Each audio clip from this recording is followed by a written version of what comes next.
चुनाव प्रचार के लिए आज उत्तर प्रदेश के जो अध्यक्ष हैं वो पहुंचे हैं AIM पार्टी से चुनाव प्रचार के लिए पहुंचे हैं। अपने प्रत्याशी के पक्ष में चुनाव प्रचार कर रहे थे, यहाँ पर सभा की उसको संबोधित कर रहे थे। इस वक्त ज्यादा बातचीत करने के लिए मेरे साथ मौजूद है। किस तरह इस चुनाव को देख रहे हैं? लोकसभा चुनाव की अगर बात करें वहां पर बैकअप मार दिया पार्टी ने, लेकिन इस बार अपने प्रत्याशी दमखम के साथ उतारे हैं, काफी मेहनत चल रही है, तो किस तरह का रेस्पॉन्स मिल रहा है? चुनाव जीतेंगे इंशाल्लाह इस मरतबा। अवाम में उत्साह है, अवाम वोट डालेगी इंशाल्लाह इस मरतबा। और यहाँ पर हमारा मुकाबला बीजेपी से है, समाजवादी पार्टी मुकाबले से बाहर है। आप देख रहे हैं उसका कैंडिडेट है नहीं है फील्ड में। दूसरी चीज है, जिस बच्ची को उन्होंने टिकट दिया है वो बेचारी बोलती ही नहीं है, वो घरेलू औरत है, वो क्या बात करेगी विधानसभा में जाकर के। पहली बात तो जीतने वाली भी नहीं है, इंशाल्लाह जीतेंगे हमारा प्रत्याशी। क्या ऐसे पार्टी 2027 के चुनाव की गारंटी मानकर चल रही है? बिल्कुल, हम 2027 का चुनाव लड़ेंगे, मजबूती से लड़ेंगे। इस मरतबा हम 400 सीटों पर हमारा पीडीएम चुनाव लड़ेगा।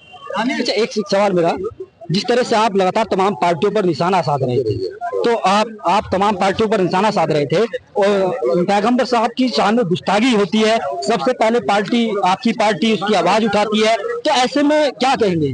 नहीं, बिल्कुल, ये हमारे आका नबी करीम सल्लल्लाहु अलैहि वसल्लम को हम अपनी जान से ज्यादा अजीज मानते हैं। हम उनके लिए अपना सब कुछ कुर्बान कर देने को तैयार है। कोई भी उनकी शान में गुस्ताखी अगर करता है, हम उत्तर प्रदेश गवर्नमेंट से ये कहेंगे कि उसके खिलाफ सख्त से सख्त कार्रवाई होनी चाहिए।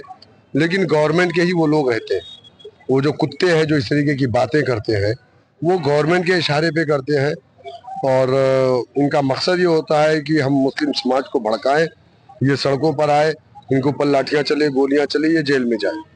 लेकिन हम इंशाल्लाह उनको उस मकसद में भी कामयाब नहीं होने देंगे। कानूनी तरीके से हम उस लड़ाई को लड़ेंगे और जमहूरी तरीके से एहतजाज करेंगे। तमाम पार्टियों ने चुनाव प्रचार के लिए सभी स्टार प्रचारक को मैदान में उतारा है, तो ऐसे में ओवैसी साहब का कब दौरा है? क्या वो भी चुनाव प्रचार के लिए आएंगे? देखिए, कोशिश है, क्योंकि इलेक्शन 3 स्टेट में है। उत्तर प्रदेश में उपचुनाव है, महाराष्ट्र में है, हम मेन चुनाव चल रहा है, आपकी झारखंड में पार्टी चुनाव लड़ रही है। हमारी कोशिश है कि उत्तर प्रदेश में भी ओवैसी साहब का प्रोग्राम कराएं, लेकिन अब देखिए कोई डेट मिल जाएगी तो इंशाल्लाह बहुत जल्द होगा। अगर बात की जाए, एक तरफ तमाम पार्टियों जो प्रत्याशी उतार रहे हैं उनमें 4 प्रत्याशी मुस्लिम हैं, तो क्या लगता नहीं है ऐसे में वोटों का बंटवारा होगा और कहीं ना कहीं हानि हो सकती है? हिंदू कितने? मिथिलेश पाल को चुनावी मैदान में उतारा है। और हिंदू प्रत्याशी है क्या? दूसरी पार्टी से नहीं है, होता है। देखिए, हिंदू 5, 7, 8, 9, 10, 11 होते हैं, लेकिन बीजेपी वाला हिंदू चुनाव जीतता है। समझ रहे हैं कि नहीं? कभी कभी आप देखिए, अब कोई मुस्लिम बाहुल्य सीट है तो समाजवादी के पास उसका अपना बेस वोट तो नहीं है, यही मुसलमान है जिसकी बदौलत बेचारे की समाजवादी की दुकान चल रही है। तो हमारे वोटों में सेंधमारी के लिए समाजवादी पार्टी अपने कैंडिडेट देती है। लेकिन अब मुसलमान इस सीट को समझ चुका है। समाजवादी पार्टी मुसलमानों के इशू पे अखिलेश यादव खामोश रहते हैं। अब मुसलमान समाजवादी पार्टी को वोट नहीं देगा।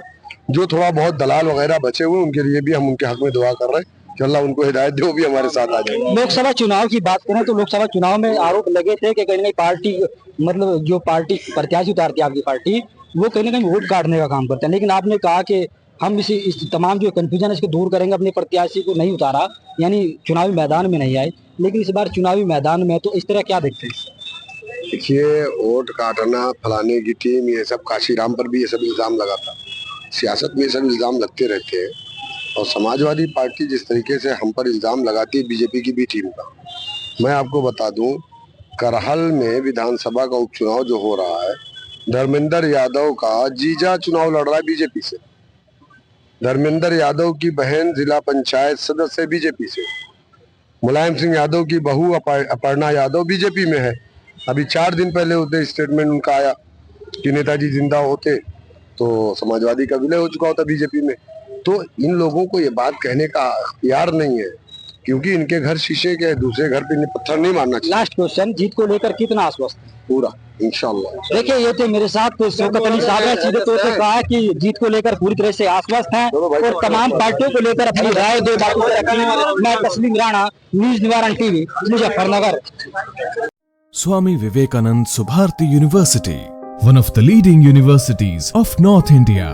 250 acres campus, 220 plus professional and vocational programs, 20,000 plus students, state of the art infrastructure.